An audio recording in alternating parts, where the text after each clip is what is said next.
kang mabuting kaibigan, ang higit pa sa Diyos na lumala. Ilapit mo ang puso mo, di ka mabibigo. Ilapit mo ang buhay mo, sasama siya sa'yo. Sundin mo lang ang utos niya, ibuhay ang kanyang salita.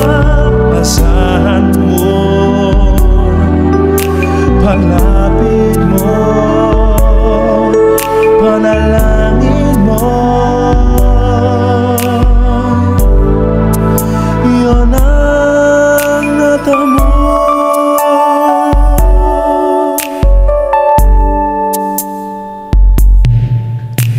Ikaw ay ulila na, ilapit mo, may karamdaman